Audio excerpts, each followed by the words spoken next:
There's so much that has happened. I mean, we got more to tell, right, in the last 3 years. A lot of people have been arrested. A lot of people still waiting for trial. Yeah, these investigations are still going down. So here's a look at where things stand 3 years into the investigation.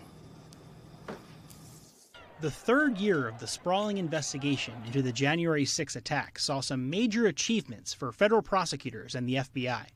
Oath Keepers founder Stewart Rhodes, one of the first January 6 rioters convicted of seditious conspiracy, was sentenced to 18 years in prison, with a judge calling him an ongoing threat and a peril to this country. Former Proud Boys chairman Enrique Tarrio was convicted of seditious conspiracy, along with 3 other Proud Boys, while a 5th Proud Boy, seen here smashing a Capitol window, was convicted on other charges. Their sentences range from 10 years to 22 years for Tarrio, the longest sentence imposed in a January 6 case to date. We have charged over 1,250 individuals and obtained over 890 convictions. Nearly every day of the week at the federal courthouse in Washington, January 6 rioters are facing federal juries and judges at trials, plea hearings, and sentencings. Richard Big O Barnett, featured placing his feet on Nancy Pelosi's desk, received 4.5 years in federal prison. A retired firefighter who sought cult deprogramming after falling for 2020 election lies received a 4-year sentence. A MAGA-hatted rioter who drove a stun gun into the neck of former Metropolitan Police officer Michael Fanone was sentenced to 12.5 years. His words to the courtroom as the U.S. Marshals led him away: Trump won. Arrests continued to roll in. Among them, prominent actor Jay Johnston.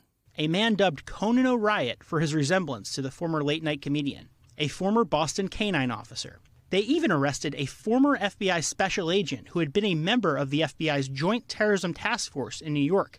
Prosecutors say he stormed the Capitol and yelled as other members of the mob attacked officers. Of those who have entered pleas, all have pleaded not guilty. Sedition Hunters, the online sleuths who have aided the FBI in hundreds of cases, told NBC News that there are about 1,000 other January 6 participants who have been identified but not yet arrested. NBC News spoke with one of the sleuths who has played a major role in the investigation, who agreed to speak anonymously due to ongoing threats. Yeah, we've had, for example, Blue Plaid Sprayer. He's been identified for over, I believe, 700 days. Hopefully we'll see some movement on him soon. Matthew Graves, the top federal prosecutor in Washington, spoke this week about the investigation. Many citizens from around the country have already come forward to identify individuals connected with the January 6 attacks. As a result of these tips, scores of individuals have been identified and will soon be prosecuted for violent acts at the Capitol and other violations of federal law. Online sleuths say the clock is ticking and that they want to not only hold rioters accountable, but law enforcement as well. My take on the FBI is, they're like everyone else. They have a job. Some of them do it well. Some of them do it poorly. Some of them don't really feel like they do it at all.